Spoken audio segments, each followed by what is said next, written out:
Elle entra dans la suite privée du PDG et le trouva à moitié nu, l'attendant. « Bonjour chers membres de la famille Histoire d'âme. Aujourd'hui, nous allons vous présenter une histoire d'amour romantique. Alors commençons. N'oubliez pas de vous abonner à notre chaîne pour ne manquer aucune histoire pleine de sens. Chapitre 1. La rencontre fatidique et le mystère de la blessure des éclairs zébraient le ciel de New York, détraîné d'un blanc aveuglant déchirant la nuit d'Anx. La pluie tombait à averses, de lourdes gouttes martelant les fenêtres de l'hôpital presbytérien avec un rythme menaçant et régulier. À l'intérieur du couloir d'un blanc austère, Emily Hart sortit de la salle d'opération, ses mains tremblant encore légèrement après 12 heures de lutte pour sauver une vie. L'horloge murale indiquait 23h45. Elle baissa son masque, révélant un visage blême d'épuisement, mais ses yeux bruns restaient vifs comme le scalpel qu'elle venait de manier, le regard d'une chirurgienne de 28 ans qui refusait de laisser l'échec la définir. Elle venait de sauver un homme d'une rupture de l'aorte, pourtant le frisson de la victoire lui échappait.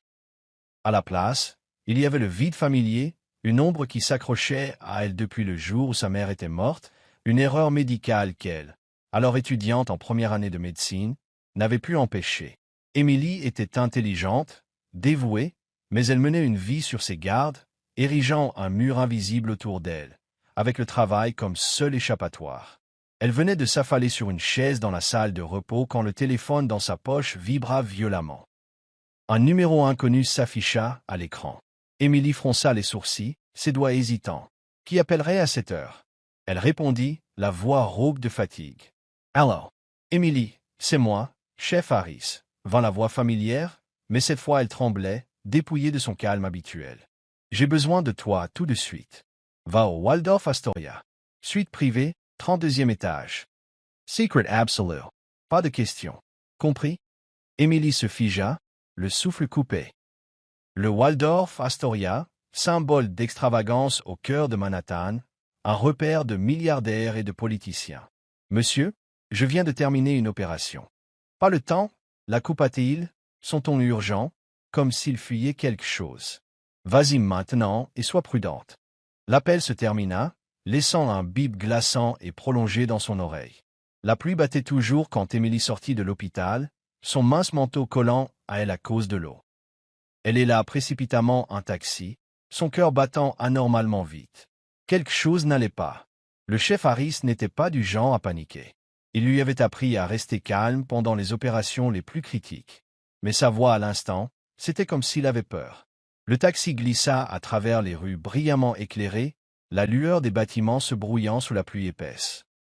Lorsqu'il s'arrêta devant le Waldorf Astoria, Emily leva les yeux vers la magnifique structure, les colonnes de marbre brillant, une chaude lumière dorée se déversant du hall. Un homme grand et mince en costume noir apparut à l'entrée, lui faisant signe silencieusement de le suivre. Le couloir de l'hôtel était étrangement silencieux, ses chaussures résonnant sur le sol en marbre comme un battement de cœur solitaire. L'ascenseur la transporta au 32e étage, et alors que la porte de la suite privée s'ouvrait, une odeur étrange la frappa. Pas l'odeur familière et piquante de l'antiseptique, mais du bois de santal mêlé à une forte odeur de sang. Des lustres en cristal projetaient une douce lumière dorée et vaporeuse sur un homme assis dans un fauteuil en velours rouge. Le haut de son corps était nu, les muscles tendus sous la lueur, mais son épaule gauche suintait le sang, une profonde entaille s'étendant de la clavicule à la poitrine, du sang frais coulant le long de son bras en un mince filet. Emily se figea, non pas à cause de la blessure, elle en avait vu de pire, mais à cause de ses yeux. D'un bleu profond, froid comme la glace, ils se fixèrent sur elle avec un calme surnaturel, malgré sa douleur évidente. Il était beau, dangereusement beau, avec des cheveux noirs en désordre et un visage taillé dans la pierre. Elle le reconnut instantanément.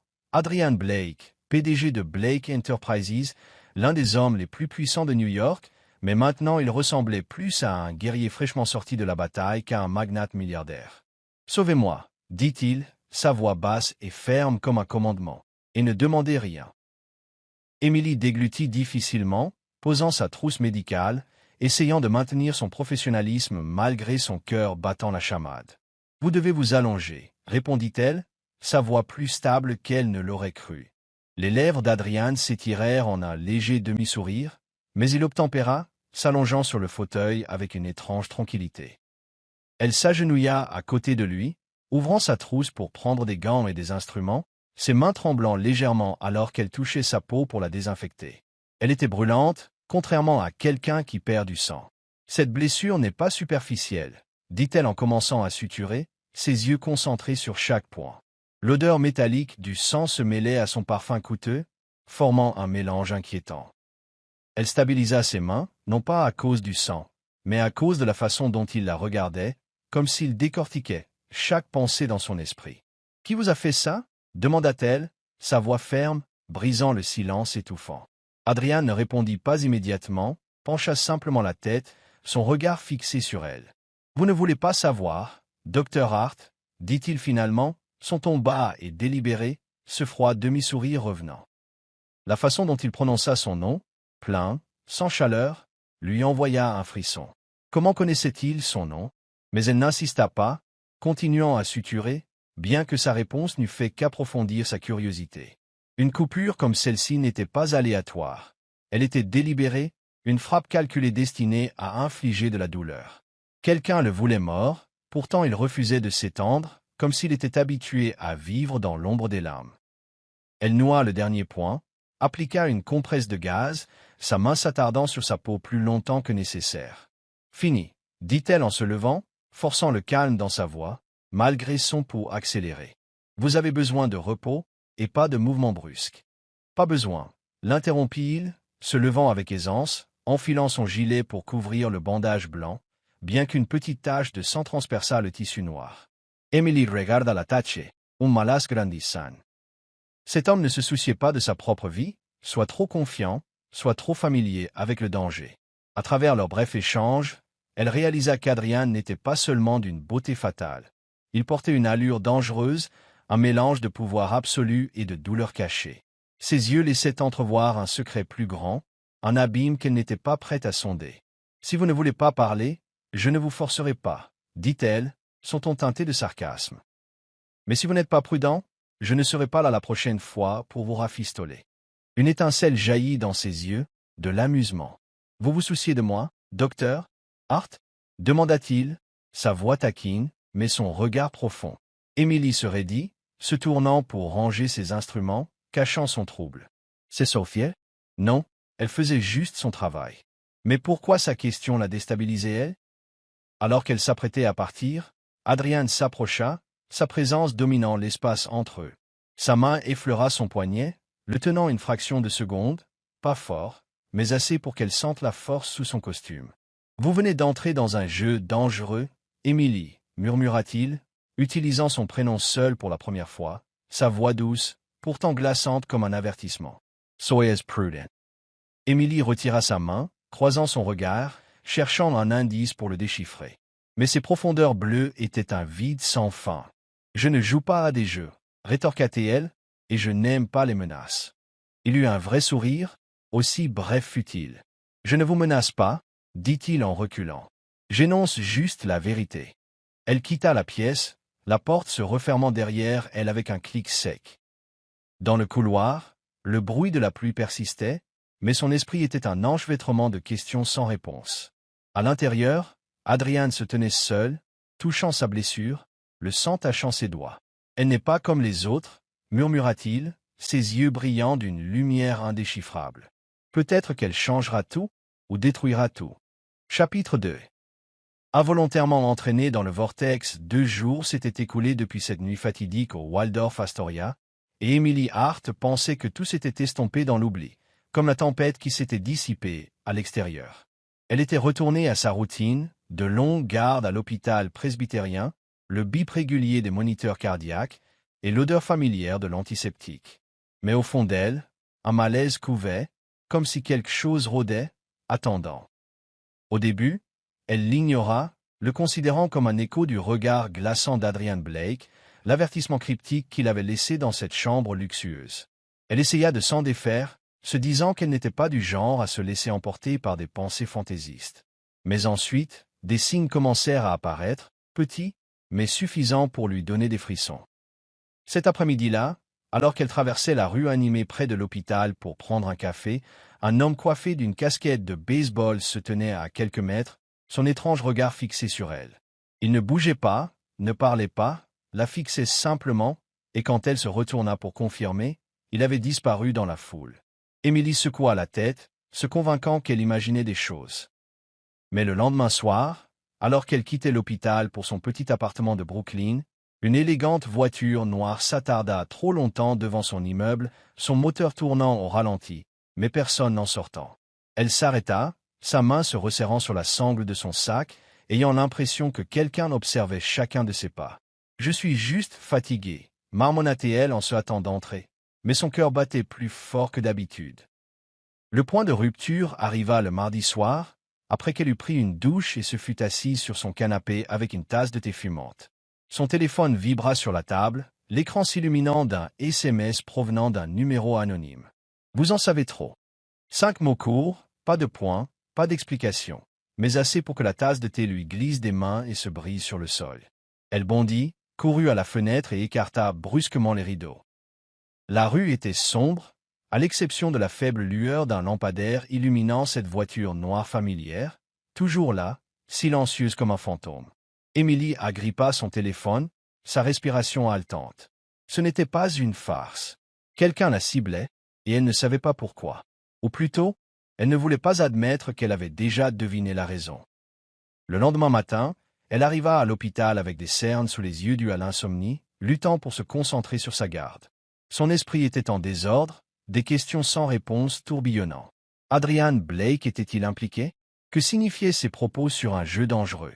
Elle enfilait son chemisier quand la porte de la salle de repos s'ouvrit brusquement, et une grande silhouette entra, rendant l'air plus lourd. Adrian Blake se tenait là, son costume noir impeccable sur sa charpente, les cheveux noirs soigneusement peignés, mais ses yeux d'un bleu profond débordaient d'inquiétude, un regard qu'elle ne lui avait jamais vu. « Émilie !» Il appela son nom, sa voix basse mais urgente. « Vous êtes en danger parce que vous m'avez sauvé. » Elle se figea, son stéthoscope pendant en l'air. « De quoi parlez-vous » exigea-t-elle, son ton ferme mais teinté de confusion. Adrian s'approcha, ne lui laissant aucune chance de protester, lui attrapant le poignet et la tirant hors de la pièce. « Pas le temps d'expliquer, » dit-il, sa voix résolue. « Venez avec moi maintenant. » Émilie se dégagea la main, reculant, ses yeux flamboyants. « Je n'irai nulle part tant que vous ne m'aurez pas dit de quoi il s'agit. » Mais Adrien ne répondit pas, la fixant simplement d'un regard froid et déterminé, puis se tourna et traversa le couloir à grandes enjambées, s'attendant clairement à ce qu'elle le suive. Elle resta là, luttant avec elle-même pendant quelques secondes. Elle aurait dû appeler la sécurité, alerter la police, faire quelque chose de rationnel. Mais le SMS, vous en savez trop, lui revint à l'esprit, ainsi que la voiture noire et ce regard étrange dans la rue. Elle serra les dents et se précipita à sa poursuite, ses chaussures blanches à semelles souples résonnant sur le sol de l'hôpital. Adrian attendait près d'un SUV noir rutilant à la sortie de secours, la portière déjà ouverte. « Montez » ordonna-t-il, et cette fois elle ne discuta pas, bien que le doute la rongeât. La voiture fila à travers les rues de New York, une légère bruine commençant à tomber, brouillant le pare-brise. Émilie était assise sur le siège passager, agrippant sa ceinture de sécurité, se tournant vers Adrian. « Dites-moi, lança-t-elle, quel danger cours-je et pourquoi ?» Adrian gardait les mains sur le volant, les yeux rivés sur la route, mais sa voix baissa, glaciale. « Mes ennemis ne pardonnent pas. J'ai été attaqué cette nuit-là parce que je détiens quelque chose qu'ils veulent, et maintenant, parce que vous m'avez sauvé, vous êtes une cible. » Émilie laissa échapper un ricanement, incrédule. « Une cible? Je vous ai juste recousu. Je ne sais rien. » Mais avant qu'Adrian ne puisse répondre, un bruit sec retentit. La vitre arrière vola en éclats, une balle lui frôlant la tête et se logeant dans le siège avant. Émilie hurla, se baissant, son visage vidé de toute couleur, un frisson lui parcourant l'échine. Adrian écrasa l'accélérateur, la voiture bondissant en avant, se faufilant dans la circulation.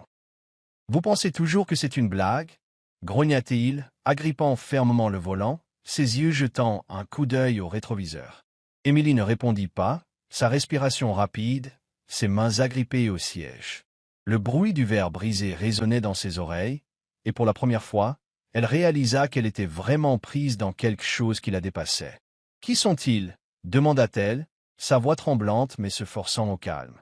« Des gens qui tueront pour protéger leurs secrets, » répondit Adrian, son ton tranchant comme une lame. « Et maintenant vous en faites partie, que cela vous plaise ou non. » La voiture vira sur une route de banlieue, laissant les lumières de la ville derrière eux. Des arbres épais bordaient les deux côtés, l'obscurité les enveloppant. Le rugissement des moteurs, seul son perçant l'immobilité. Finalement, elle s'arrêta devant un manoir niché dans la forêt. Une structure moderne avec des murs de verre et un solide portail en acier, comme une forteresse impénétrable. Adrian coupa le moteur et se tourna vers elle. L'inquiétude avait disparu de ses yeux, remplacée par une froide résolution mêlée à quelque chose qu'elle ne pouvait déchiffrer. « Bienvenue dans mon monde, Émilie, » dit-il, sa voix basse résonnant dans l'espace confiné de la voiture. Il n'y a pas de retour en arrière. Émilie le regarda, puis l'obscurité au dehors, son cœur battant la chamade. Elle voulait argumenter, courir, mais cette balle avait brisé toute illusion de sa vie normale. Elle n'était plus seulement une médecin sauvant des vies. Elle avait été entraînée dans un vortex dangereux, et l'homme à côté d'elle en était le noyau. La portière de la voiture s'ouvrit, et alors qu'elle sortait, un vent froid souffla à travers les arbres, transportant l'odeur de terre humide et un pressentiment sinistre. Adrian se tenait derrière elle, sa grande silhouette une affirmation silencieuse. À partir de ce moment, sa vie était changée à jamais. Chapitre 3. Son monde, le manoir d'Adrian Blake émergea de l'obscurité comme une forteresse impénétrable, nichée dans la forêt aux abords de New York. D'imposants murs de verre reflétaient la faible lumière de la lune, froid et moderne, mais dégageant une aura mystérieuse qui fit frémir le cœur d'Émilie alors qu'elle franchissait le lourd portail d'acier. Le vent sifflait à travers les cimes denses des arbres, transportant l'odeur de terre humide et de feuilles sèches, comme s'il murmurait les secrets que cet endroit dissimulait. Elle s'arrêta une seconde sur le seuil, ses chaussures blanches à semelles souples maculées de bout de leur récente évasion. À l'intérieur, la lumière des luminaires LED encastrés dans le plafond baignait le sol en marbre noir brillant, donnant la sensation qu'elle était entrée dans l'antre d'un prédateur. Beau, mais mortel. Adrian marchait devant, sa grande silhouette dans un costume noir impeccable ouvrant la voie, sans jeter un regard en arrière, comme s'il était habitué à ce que les autres le suivent. Émilie entra et la porte automatique se referma derrière elle avec un clic sec, coupant tous les liens avec le monde extérieur. Elle regarda autour d'elle, sa respiration toujours rapide après l'attaque sur la route. Le vaste salon s'étendait devant elle, minimaliste avec des fauteuils en cuir noir, une table en verre et une cheminée électrique encastrée crépitant doucement, bien qu'elle ne pût dissiper le froid qui lui glaçait les os. Une immense peinture abstraite était accrochée au mur, ses lignes rouges et noires s'entrelaçant comme du sang qui coule, lui rappelant involontairement la blessure à son épaule lors de leur première rencontre. « C'est votre maison » demanda-t-elle, la voix sèche, essayant de briser le silence étouffant. « C'est là que je me cache » répondit Adrian sans se retourner, sa voix basse et stable, comme s'il énonçait une évidence. Il se dirigea vers un petit bar dans le coin, se versant un verre de whisky. Mais au lieu de boire, il le posa sur la table, son regard la balayant. « Asseyez-vous, vous avez besoin de vous reposer. » Émilie fronça les sourcils, n'aimant pas son ton autoritaire, mais ses jambes fatiguées l'obligèrent à obtempérer. Elle s'enfonça dans un fauteuil, ses mains agrippant toujours sa trousse médicale comme un dernier bouclier. Les heures qui suivirent se déroulèrent dans un espace étrange, où la tension de l'attaque laissa progressivement place à des révélations inattendues sur Adrian Blake. Par des phrases laconiques, il révéla qu'il était le PDG de Blake Enterprises, un conglomérat technologique valant des milliards, spécialisé dans l'intelligence artificielle et la sécurité des données. Mais derrière le glamour des gros titres économiques se cachait un autre monde, un monde où il était empêtré dans des batailles secrètes avec des rivaux impitoyables. « Ils veulent ce que j'ai, » dit-il, faisant tourner le verre de whisky sans le porter à ses lèvres, et ils feront n'importe quoi pour l'obtenir.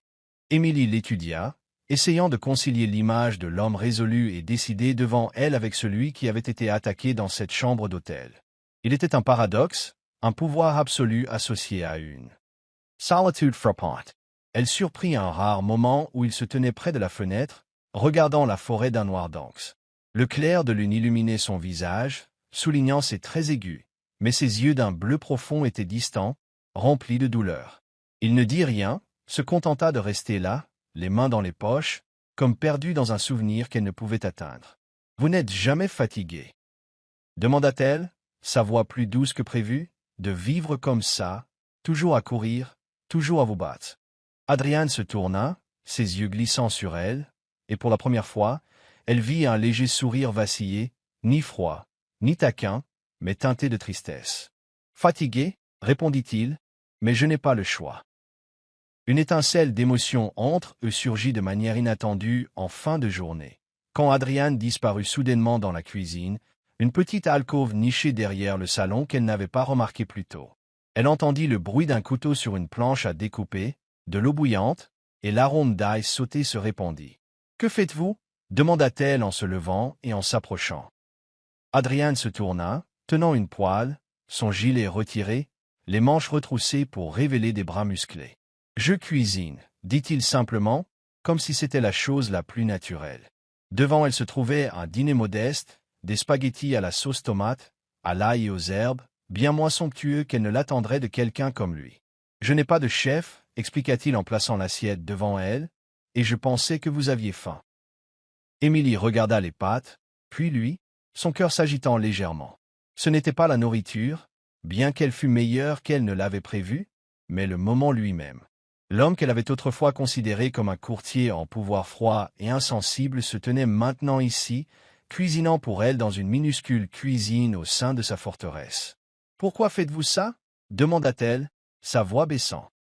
Adrian s'assit en face d'elle, ne mangeant pas, la regardant simplement, le verre de whisky tournant toujours dans sa main. « Parce que je veux que vous voyiez, » dit-il, « je ne suis pas seulement ce que vous lisez dans les journaux. Je travaille sur un projet, un système d'IA qui pourrait changer le fonctionnement du monde, pas pour l'argent, mais pour protéger ce qu'il en reste. » Ces mots la prirent au dépourvu. Ce n'était pas l'arrogance d'un PDG, mais une véritable aspiration, teintée d'une pointe de fragilité.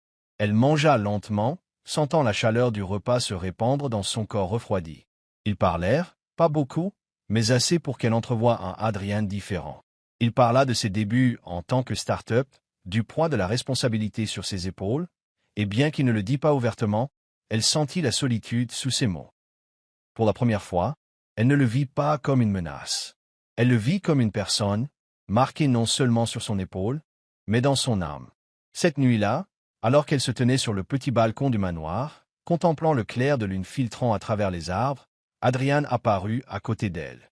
Il se tenait plus près que d'habitude, si près qu'elle pouvait sentir la chaleur de son corps, le léger parfum de son eau de Cologne au bois de santal flottant vers elle. Une douce brise décoiffa ses cheveux, et il tendit la main, glissant une mèche derrière son oreille, d'un mouvement lent et délibéré. « Vous n'êtes comme personne que j'ai jamais rencontrée, Émilie, » dit-il, sa voix s'approfondissant, son souffle effleurant ses cheveux, chaud et étrangement intime. Émilie se tourna, croisant son regard, son cœur battant plus fort qu'elle ne l'admettrait. Ses yeux bleus n'étaient plus froids. Ils étaient doux, profonds, comme s'ils l'attiraient dans un monde qu'elle n'avait jamais connu. Elle ne répondit pas, resta simplement là, laissant le silence s'étirer entre eux. Sous le clair de lune, dans ce moment fugace, le mur entre eux sembla s'amincir, révélant un fil invisible se formant, fragile, mais assez fort pour la faire se demander si elle pouvait faire demi-tour. Adrian n'insista pas, reculant pour lui donner de l'espace pour respirer, mais son regard resta fixé sur elle, une promesse que ce n'était pas la fin. Au-delà, la forêt chuchotait dans le vent, et Émilie sut, qu'elle le veuille ou non, qu'elle était vraiment entrée dans son monde, un endroit sans issue facile. Chapitre 5 Numérotation originale, devrait être 4. Le danger se resserre le manoir d'Adrian Blake, autrefois froid et silencieux comme une forteresse impénétrable, vola en éclats en un instant avec une explosion assourdissante. Emily Hart se tenait sur le balcon, le clair de lune filtrant à travers les arbres, lorsque le sol trembla violemment sous ses pieds. Le bruit du verre se brisant retentit comme une symphonie chaotique, des éclats de l'immense bail vitré du salon volant dans toutes les directions, scintillant sous les lumières avant de s'écraser sur le sol en marbre. Une bombe, pas grosse, mais assez puissante pour anéantir le vernis de sécurité qu'elle pensait que cet endroit offrait. Émilie trébucha, s'agrippant à la balustrade, son cœur battant la chamade alors que la fumée et la poussière emplissaient l'air. À travers l'épaisse brume, elle entendit des bruits de pas rapides et le cri d'Adrian. « Émilie, descends ici. » Elle se précipita à l'intérieur, ses pieds nus crissant sur le verre brisé, le sang suintant de ses plantes, mais elle n'y prêta aucune attention. Le salon n'était plus qu'une ruine, les fauteuils en cuir déchirés, la cheminée électrique crépitant, et Adrian coincé sous une grande vitre brisée, le sang coulant à nouveau de l'ancienne blessure à son épaule. Son visage était pâle, mais ses yeux d'un bleu profond brûlaient de détermination. « Adrian !» hurla Émilie, se jetant à ses côtés, ses mains tremblantes arrachant le verre de lui. Le sang imbiba la chemise blanche qu'il portait, d'un rouge vif et chaud contre ses doigts. « Ne bouge pas, ordonna-t-elle, sa voix ferme malgré la peur qui martelait sa poitrine. Mais alors, des coups de feu éclatèrent depuis la porte d'entrée, déchiquetant les derniers vestiges de calme. Émilie se baissa, entraînant Adrian derrière un canapé renversé, l'utilisant comme bouclier de fortune. Les tirs étaient incessants, les balles se logeant dans les murs, la poussière de plâtre tombant comme de la pluie. Elle balaya la pièce du regard, repérant sa trousse médicale à quelques mètres au milieu des débris. « Non » râla Adrian, sa main agrippant son poignet. Mais elle le repoussa, ses yeux flamboyants. « Je ne te laisserai pas mourir ici. » lança-t-elle, puis fila, rampant sur le sol jonché de verre pour attraper la trousse. Une balle lui érafla l'épaule, déchirant son chemisier, mais elle ne s'arrêta pas.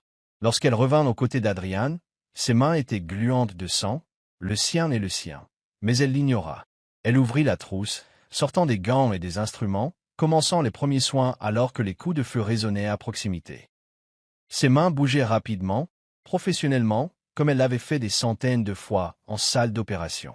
Elle déchira sa chemise, exposant l'ancienne blessure maintenant béante, le sang coulant librement. « Tiens bon, » dit-elle, sa voix tremblante mais contrôlée, appuyant fort contre la blessure pour arrêter l'hémorragie. Adrian serra les dents, sa respiration laborieuse, mais il ne gémit pas, la regardant simplement, son regard un mélange de douleur et d'admiration. Elle attrapa de la gaze, la pressant fermement sur son épaule, son autre main cherchant une aiguille et du fil dans la trousse. Les tirs s'amenuisèrent, puis cessèrent. Ses attaquants semblaient s'être retirés, mais elle n'osa pas faire de pause.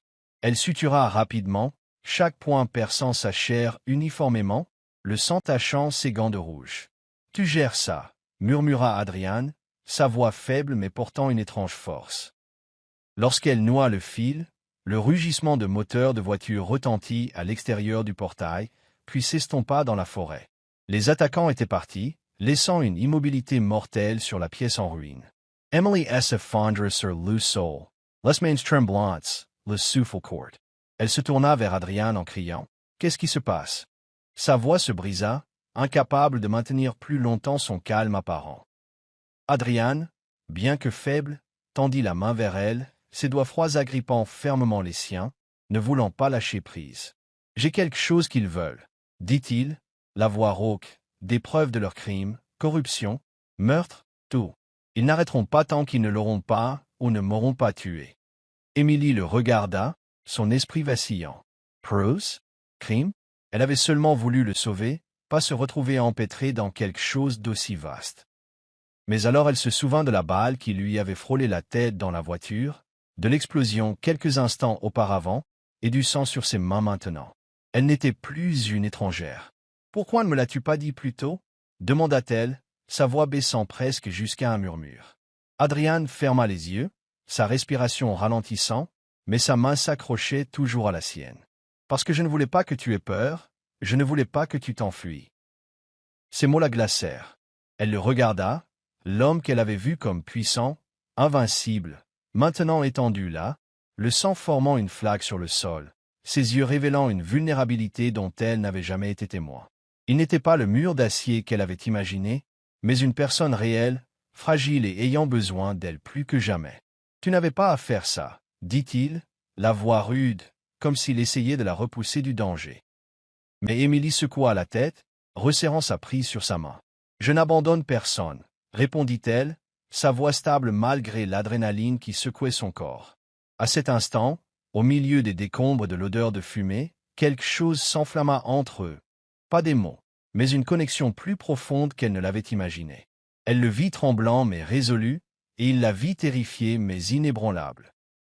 Ses yeux bleus se fixèrent sur les siens, et pour la première fois, elle sentit une chaleur percer le bouclier de glace qu'il portait toujours. « Merci » murmura-t-il, ses doigts effleurant le dos de sa main, un petit geste qui fit bondir son cœur. Mais le calme ne dura pas. Des sirènes de police hurlèrent au loin, des gyrophares rouges et bleus clignotant dans la nuit.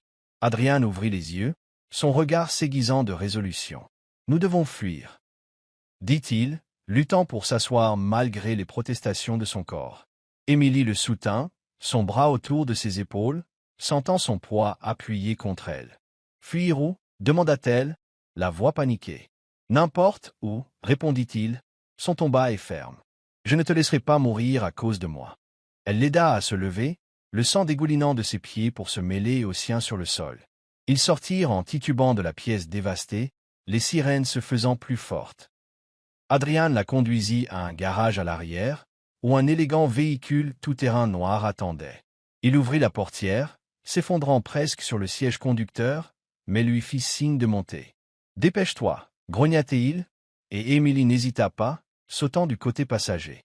La voiture rugit hors du manoir, les pneus crissant sur le gravier alors qu'elle filait dans la forêt sombre. À travers le rétroviseur, elle vit les gyrophares de la police clignoter au loin, mais Adrian ne regarda pas en arrière. Il fixait la route devant lui, les mains agrippant le volant, le sang suintant à travers le bandage sur son épaule. « Où allons-nous maintenant » demanda Émilie, sa voix tremblante, mais plus craintive, juste une acceptation qu'elle s'était aventurée trop loin. Adrian ne répondit pas immédiatement, la regardant avec des yeux pleins de douleur et de détermination. « Quelque part où ils ne pourront pas nous trouver, » dit-il, sa voix basse coupant le rugissement du moteur. « Je promets de te garder en sécurité. » Et à cet instant, au milieu de l'obscurité et du danger imminent, Émilie sut qu'il n'y avait pas de retour en arrière, non seulement de son monde, mais de lui. Chapitre 6. La distance s'estompe après leur évasion du manoir dévasté. Emily Hart et Adrian Blake cherchèrent refuge dans une petite retraite en bord de mer, à des heures de New York en voiture. Alors que le véhicule tout-terrain s'arrêtait devant la simple maison en bois niché contre le rivage sablonneux, le doux clapotis des vagues les accueillit comme une berceuse apaisante. Le ciel nocturne était d'une clarté cristalline, libre de l'ombre de la fumée et des tirs, avec seulement le clair de lune argentée s'étirant sur la mer scintillante. Émilie sortit, ses pieds nus touchant le sable frais, et pour la première fois depuis des jours, elle sentit qu'elle pouvait respirer. Le danger semblait laissé derrière, du moins pour l'instant, et l'espace tranquille les rapprocha, elle et Adrian, comme si on leur avait accordé un rare moment pour oublier les lames qui rôdaient dans l'ombre. La petite maison ne ressemblait à aucun endroit où Adrian l'avait emmenée auparavant, ni somptueuse comme le Waldorf Astoria, ni froide comme le manoir de banlieue. Elle était rustique, avec des murs en bois patinés par les brises marines, de grandes fenêtres ouvertes sur l'océan et un petit porche avec 2 fauteuils à bascule usés. À l'intérieur, la lumière d'une simple lampe suspendue illuminait une table en bois et des chaises rembourrées élimées, créant une chaleur semblable à celle d'un vrai foyer. Adrian laissa tomber les clés sur la table, retirant son gilet incrusté de sang pour révéler le bandage poussiéreux sur son épaule. « Cet endroit est à moi, » dit-il, sa voix basse mais plus douce que d'habitude. « Personne n'est au courant. » Émilie hocha la tête, ne demandant rien de plus, s'enfonçant tranquillement dans une chaise pour laisser la paix de l'endroit s'infiltrer dans son corps tendu. Les heures qui suivirent s'écoulèrent dans une agréable immobilité.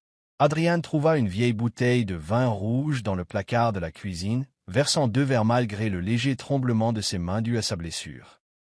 Ils s'assirent sur le porche, les verres posés sur les accoudoirs des chaises, et pour la première fois, ils ne parlèrent pas de danger, de preuves, ni des poursuivants qui les traquaient. Au lieu de cela, ils commencèrent à partager des bribes d'eux-mêmes, des histoires qu'ils avaient gardées enfermées, comme si cet endroit avait lavé l'armure qu'ils portaient toujours. Adrian contemplait la mer, les yeux distants, et commença à parler. « Mon père est mort quand j'étais jeune, » dit-il, sa voix égale mais portant une profonde tristesse. « Un accident de voiture, du moins, c'est ce qu'ils ont dit.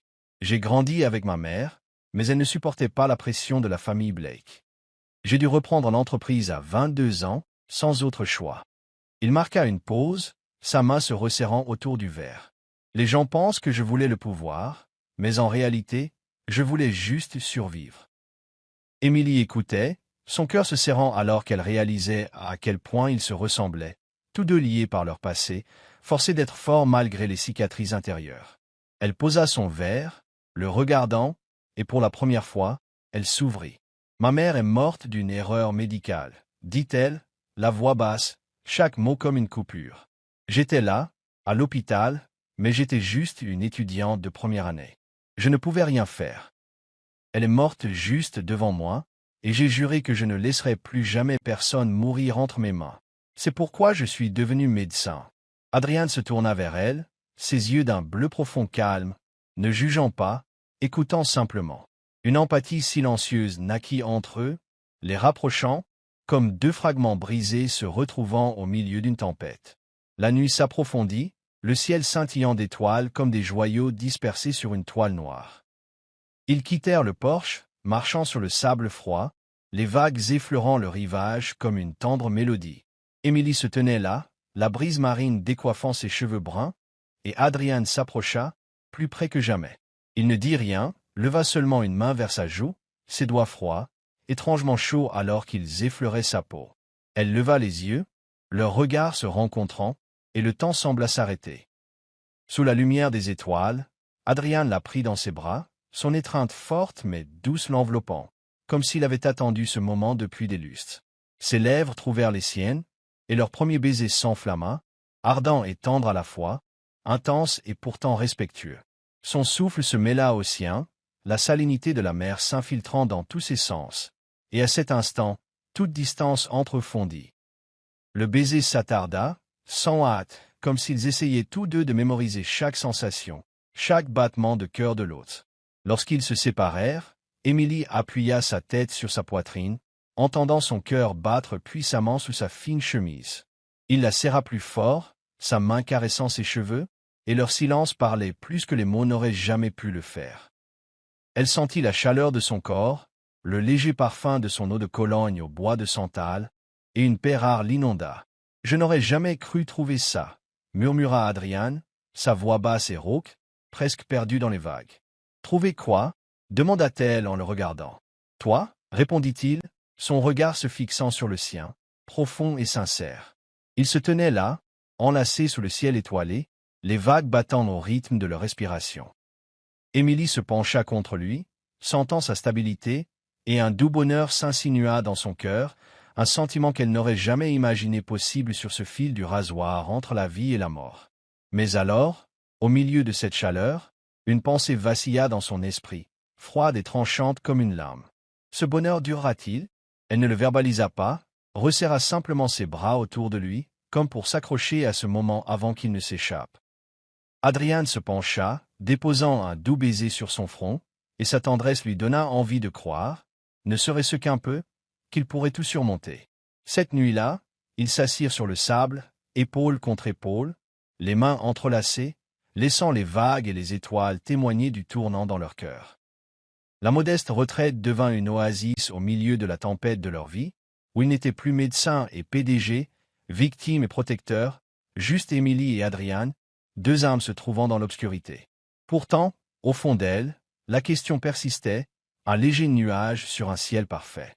Ce bonheur était-il vraiment le sien, ou simplement un rêve fugace avant que le cauchemar ne revienne? Chapitre 7. Une épreuve de confiance, la retraite en bord de mer restait sereine, comme une peinture parfaite sous le soleil du matin. Mais une soudaine brise froide balaya, apportant un malaise qu'Emily Hart ne pouvait expliquer.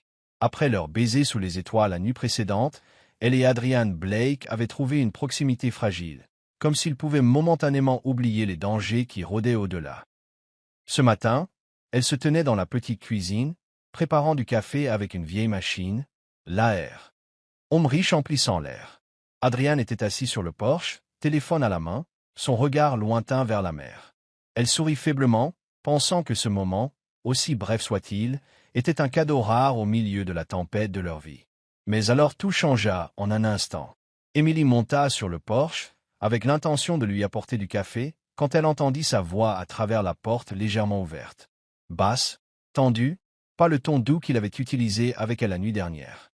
« J'ai besoin d'informations de presbytérien, dit-il, sa main agrippant fermement le téléphone. Cet hôpital est impliqué. Oui, je connais les conséquences, mais nous n'avons pas le choix.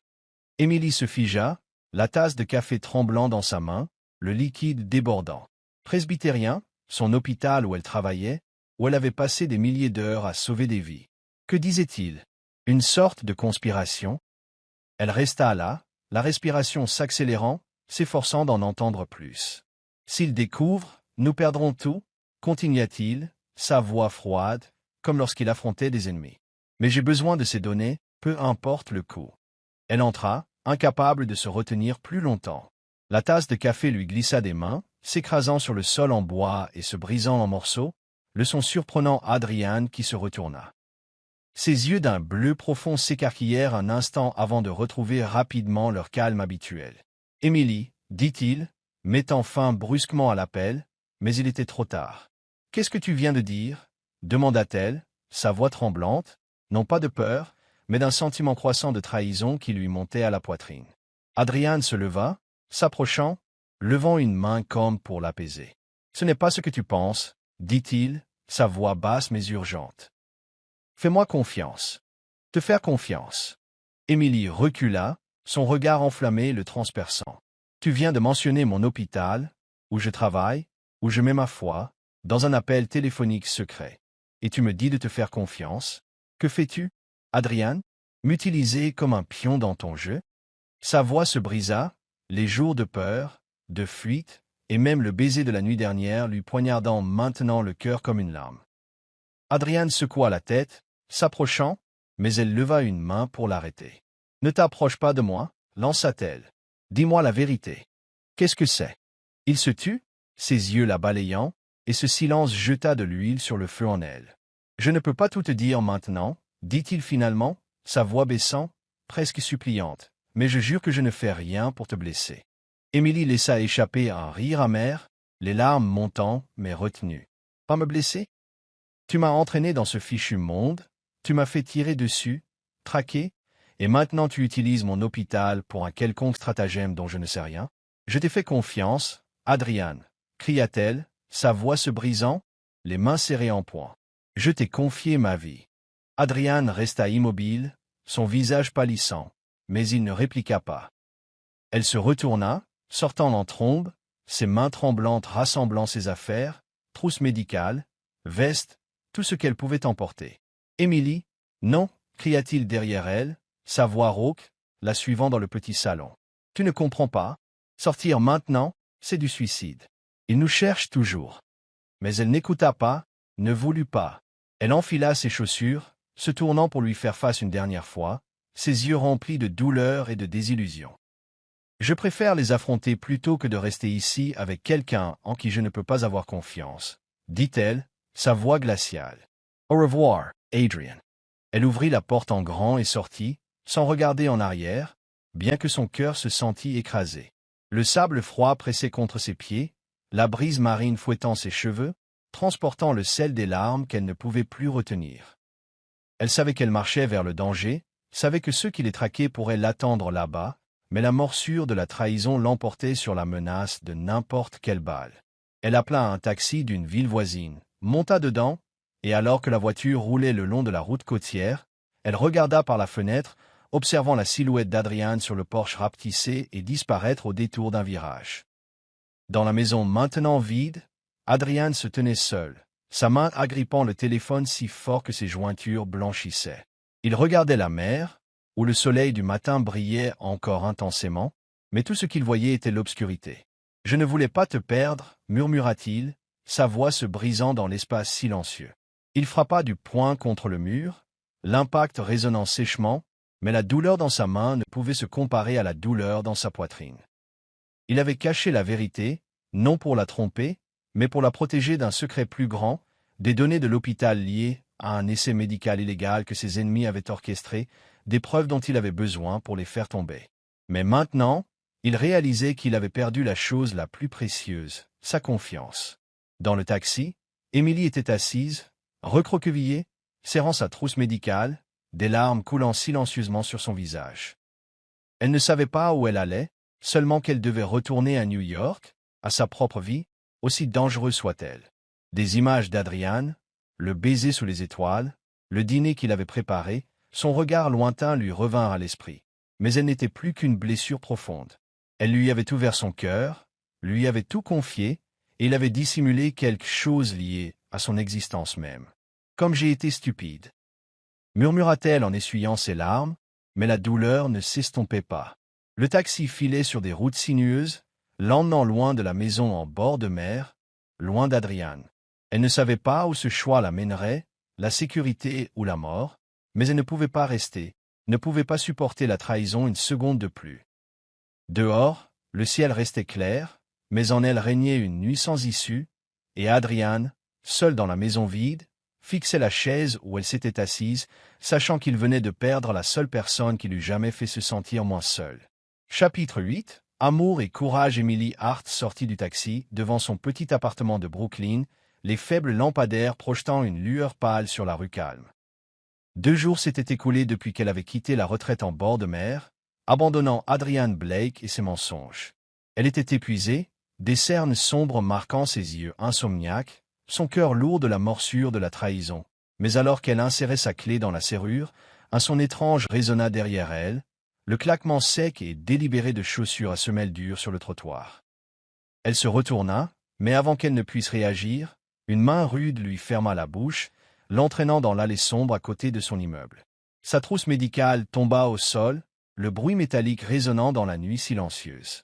Elle se débattit, ses ongles griffant le bras de son agresseur, mais un coup violent à la tête la fit s'effondrer, sa conscience sombrant dans l'obscurité. Au même moment, de retour à la maison en bord de mer, Adrian se tenait devant son bureau, agrippant son téléphone, ses yeux vifs et froids. Après le départ d'Emily, il avait contacté une source de confiance, un pirate informatique qui avait autrefois travaillé pour lui, pour vérifier sa sécurité, mais la nouvelle qu'il reçut lui glaça le sang. Elle a été enlevée, ils savent où elle est. Adrian frappa la table de la main, un verre se brisant, des éclats s'incrustant dans sa peau, bien qu'il ne s'en souciât guère. C'est un piège, l'avertit la source au téléphone, ils veulent t'attirer. Il ne répondit pas, mit simplement fin à l'appel, attrapa ses clés de voiture et sortit en trombe. Il savait que c'était le piège de son ennemi, mais il ne pouvait pas laisser Emily mourir, pas après tout ce qu'elle avait fait pour lui, pas quand il avait réalisé qu'elle signifiait plus pour lui que toute autre chose. Emily se réveilla dans un entrepôt abandonné, les mains étroitement liées derrière son dos avec une corde, la bouche scellée avec du ruban adhésif. Sa tête la lançait, du sang séché encroûtant sa tempe, mais ses yeux brillaient de défi alors qu'elle balayait du regard les silhouettes autour d'elle. 5 assassins vêtus de noir, masqués, armes au poing. Un grand à la voix rauque s'avança, s'accroupissant pour croiser son regard. « Tu es l'appât parfait pour attirer Blake, » dit-il, un sourire sinistre brillant sous son masque. « Il viendra, et nous l'achèverons. » Emily serra la mâchoire derrière le ruban, son cœur battant la chamade, non pas de peur, mais de colère contre elle-même d'être partie, contre Adrian de l'avoir entraîné là-dedans, et contre le destin de l'avoir piégé ici. Le rugissement d'un moteur résonna à l'extérieur, et la porte en fer de l'entrepôt céda sous l'impact de l'élégant véhicule tout-terrain noir d'Adrian. Il sauta, désarmé, sans plan, seulement ses yeux d'un bleu profond brûlant de résolution et de fureur. Les assassins ouvrirent le feu, les balles sifflant dans l'air, mais Adrian se déplaça comme un fantôme, esquivant les tirs et chargeant le plus proche. Il envoya un coup de poing au visage de l'homme, lui arrachant l'arme des mains, et abattit un autre avant qu'une balle ne lui atteigne l'épaule, la gauche, où l'ancienne blessure n'avait pas complètement guéri. Le sang gicla, mais il ne faiblit pas, combattant seul contre les tueurs. Emily hurla derrière le ruban, les yeux écarquillés alors qu'Adrian tombait une fois, puis se relevait, le sang tachant sa chemise blanche de rouge. Il se déplaçait comme une machine insensible à la douleur, frappant, tirant, luttant avec chacun d'eux. Un voyou surgit par derrière, un couteau brillant à sa gorge, mais Adrian pivota, lui assénant un coup de coude au visage, le faisant tomber. Au 4e, une balle lui atteignit la jambe, le forçant à genoux, sa respiration haletante, pourtant ses yeux restaient fixés sur Emily. « Je te sortirai de là, » rugit-il, sa voix rauque, et avec son dernier sursaut de force, il tira, la balle perçant la poitrine du dernier assassin avant que l'homme ne puisse appuyer sur la détente. L'entrepôt tomba dans le silence, à l'exception de la respiration laborieuse d'Adrian et des gémissements des corps jonchant le sol. Il se traîna jusqu'à Emily, une traînée de sang derrière lui, ses mains tremblantes coupant ses cordes. Elle arracha le ruban de sa bouche, haletant profondément, puis se précipita pour le rattraper alors qu'il s'effondrait presque. « Adrian !» cria-t-elle, des larmes coulant alors qu'elle le voyait saigner pour elle. Il s'appuya lourdement contre elle, sa main agrippant son épaule, le sang imbibant ses vêtements, chaud et terrifiant. « Partons !» murmura-t-il, mais ses jambes cédèrent et ils s'affaissèrent tous les deux sur le sol, ses bras le serrant pour le maintenir droit. « Ne meurs pas !» sanglota Emily, ses mains tremblantes pressant la blessure à son épaule, essayant d'arrêter l'hémorragie comme elle l'avait fait dans le manoir. « Je ne peux pas te perdre, pas maintenant. » Adrian la regarda, ses yeux bleus s'assombrissant à cause de la perte de sang mais brillant toujours d'une lueur de chaleur. Il toucha sa joue, ses doigts froids effleurant ses larmes. « Je t'aime, Emily » râla-t-il, sa voix frêle mais certaine, comme si c'était la dernière chose qu'il avait besoin de dire. « Je t'ai toujours aimé, depuis cette première nuit. » Ces mots la frappèrent comme un coup au cœur. Emily le serra plus fort, des larmes tombant sur sa poitrine, se mêlant à son sang. « Je t'aime aussi. » murmura-t-elle, sa voix se brisant, réalisant que son véritable amour ne résidait pas dans les mots mais dans cet acte, se précipitant vers la mort pour la sauver, défiant tout. Elle embrassa son front, ses lèvres tremblantes, sentant son faible souffle contre sa peau. « Ne me quitte pas » plaida-t-elle, serrant sa main comme pour l'ancrer à elle. Adrian réussit un faible sourire, sa main tombant sur le sol, mais ses yeux restèrent fixés sur les siens, comme s'il mémorisait son visage dans ces derniers instants. Emily refusa de lâcher prise, sa main libre fouillant dans la trousse médicale voisine, attrapant de la gaz et des agents hémostatiques, faisant tout son possible pour le sauver. Des sirènes de police hurlèrent au loin, des gyrophares rouges et bleus clignotant à travers les interstices de l'entrepôt, mais elle s'en fichait. Seul lui importait l'homme qui avait tout sacrifié pour elle. Lorsque la police fit irruption, ils trouvèrent Emily berçant Adrian, le sang les tachant tous les deux, mais ses larmes s'étaient arrêtées. Elle le regarda, voyant sa respiration superficielle persister, une étincelle d'espoir s'allumant en elle. « Tu vivras » murmura-t-elle en lui caressant les cheveux, « parce que je ne te laisserai aller nulle part. » Adrian ne répondit pas, mais ses doigts tressaillirent, serrant faiblement les siens, un vœu silencieux qu'il se battrait.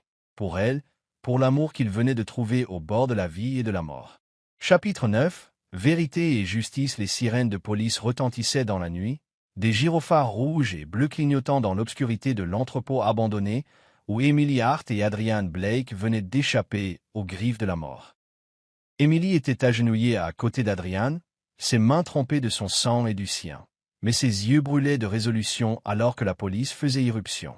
Adrian, affaibli par la perte de sang, lui serrait toujours fermement la main, sa respiration laborieuse, mais sa voix ferme. « Nous devons en finir. » Elle hocha la tête sans hésitation, récupérant une petite clé USB de la poche de sa veste, la preuve qu'il avait risqué sa vie pour protéger. Documents, vidéos et enregistrements des crimes commis par leur société rivale, Viridian Corporation corruption, fraude médicale et meurtre méticuleusement dissimulés. C'était le moment de tout exposer. La police les emmena d'abord à l'hôpital, où Emily refusa de se reposer, insistant pour superviser elle-même l'opération d'Adrian. Elle se tenait à l'extérieur de la salle d'opération, les mains tremblantes, mais les yeux ne le quittant jamais à travers la vitre. Lorsqu'il fut sorti en fauteuil roulant, vivant bien qu'inconscient, elle expira de soulagement, sachant qu'ils avaient franchi le seuil de la mort. Dès qu'Adrian se réveilla, il lui serra la main, la voix rauque. « Donne-leur. » Finissent. Emily n'hésita pas, contactant un détective qu'elle avait rencontré lors d'un précédent cas d'accident. Un homme honnête et fiable. Ils le rencontrèrent au poste cette nuit-là, remettant la clé USB ainsi que des déclarations détaillées. Viridian testait des médicaments illégaux sur des patients à presbytérien, dit Adrian, sa voix faible mais aiguë. Ils ont tué pour le dissimuler, et ils me voulaient mort parce que j'ai cette preuve. Les jours suivants furent un tourbillon d'actions décisives. La police lança une enquête urgente, perquisitionnant le siège de Viridian Corporation à Manhattan. Les fichiers sur la clé USB, emails internes, contrats falsifiés, enregistrements de surveillance mirent à nu un réseau criminel s'étendant sur des années. Des centaines de patients involontaires utilisés comme cobayes, des millions de dollars détournés et des cadres enregistrés avouant leur culpabilité. Emily se tenait aux côtés d'Adrian lors d'une conférence de presse publique, ses yeux brillants alors que le détective annonçait l'arrestation du PDG de Viridian, Victor Kane, et de dizaines de complices. Les obturateurs des appareils photo cliquetaient sans cesse, les journalistes se bousculant pour prendre des photos du couple, la jeune médecin et l'énigmatique PDG qui avait fait tomber un empire criminel. La victoire vint rapidement, mais pas facilement. Emily et Adrian devinrent le point de mire des médias. Leur nom éclaboussait tous les médias, du New York Times aux journaux télévisés du soir. Les héros sont des survivants, titrait un journal, accompagné d'une photo d'Emily bandant Adrian dans l'entrepôt. Pourtant, au milieu du flot de lumière et de bruit, ils se regardaient seulement en silence. Dans la chambre d'hôpital après le départ des caméras, Adrian était assis sur le lit, les bras toujours bandés, la regardant avec un rare sourire. Ni froid, ni taquin, mais chaleureux. Emily s'assit à côté de lui, leurs mains entrelacées, sa chaleur se répandant à travers elle. « Nous l'avons fait, dit-elle doucement. Adrian hocha la tête, lui serrant la main. « Maintenant, nous sommes libres, répondit-il, sa voix profonde résonnant comme une promesse. Et pour la première fois, elle crut que le cauchemar était vraiment terminé. Dehors, New York brillait de lumière, mais à cet instant, il n'y avait que deux âmes perdues qui s'étaient trouvées au milieu de la vérité et de la justice. Emily appuya sa tête sur son épaule, sentant le rythme régulier de sa respiration, sachant que peu importe à quel point le monde deviendrait bruyant, ils avaient trouvé la paix ensemble. Chapitre 10. Une fin parfaite 3 mois plus tard, Emily Hart entra dans la suite privée du Waldorf Astoria, l'endroit où tout avait commencé. Disparut le sang et la tension de cette nuit fatidique. La pièce brillait maintenant d'une chaude lumière dorée, des roses blanches ornant chaque table, et les douces notes d'un violon flottant d'un coin caché.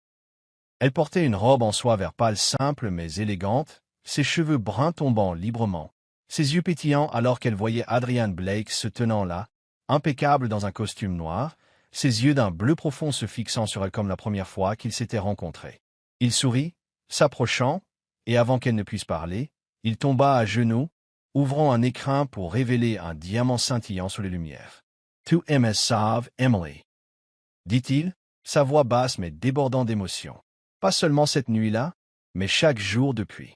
Maintenant, laisse-moi passer ma vie à t'aimer et à te protéger. Veux-tu m'épouser? Emily resta stupéfaite, son cœur s'emballant, les larmes montant, mais un sourire perçant alors qu'elle hochait la tête. Oui, murmura-t-elle, et alors qu'il lui glissait la bague au doigt, elle le releva, le serrant fort dans la pièce où ils avaient autrefois affronté la mort. Leur baiser fut doux, profond, un témoignage que toute souffrance était derrière eux, et que l'avenir leur appartenait. « Je pensais t'avoir perdu, » dit-elle alors que leurs lèvres se séparaient, sa main effleurant sa joue. Adrian sourit faiblement, lui embrassant le front. « Tu ne me perdras jamais. » Leur mariage eut lieu 1 mois plus tard, sur la plage où ils s'étaient autrefois trouvés à la petite retraite. Sous un coucher de soleil rouge flamboyant, Emily apparut dans une robe blanche immaculée, la soie épousant ses formes, sa longue traîne flottant légèrement dans la brise. Elle était radieuse, son sourire plus éclatant que la lumière du jour déclinante, ses yeux bruns brillants alors qu'elle regardait Adrian au bout de l'allée, son costume blanc ajusté à sa grande silhouette, son regard ne la quittant pas une seconde. Les vagues murmuraient au rythme de leurs vœux. « Je promets de t'aimer et de te protéger, quels que soient les défis. » Alors qu'ils échangeaient. Les alliances, amis et collègues applaudirent. Mais pour Emily et Adrian, seul l'autre existait à cet instant, deux âmes autrefois perdues maintenant liées pour toujours. Cette nuit-là, sous les étoiles, ils dansèrent pieds nus sur le sable, leur rire se mêlant à sa voix chaude et profonde. « Tu es si belle, » murmura-t-il en la rapprochant. Emily appuya sa tête sur sa poitrine, sentant son rythme cardiaque régulier. « Tu n'es pas si mal non plus. » Le taquina-t-elle, et ils rirent tous les deux, un son clair et joyeux dans le décor de rêve. La célébration se prolongea au-delà de minuit. Mais lorsque les invités partirent, ils restèrent, main dans la main, marchant vers le rivage pour regarder les eaux éclairées par la lune scintiller. Ils se tinrent là, les doigts entrelacés, se promettant l'un à l'autre une fois de plus, non pas avec des mots mais avec leurs yeux dans un silence sacré. Quoi qu'il arrive, dit Adrian, sa voix ferme, nous y ferons face ensemble. Émilie hocha la tête, lui serrant la main.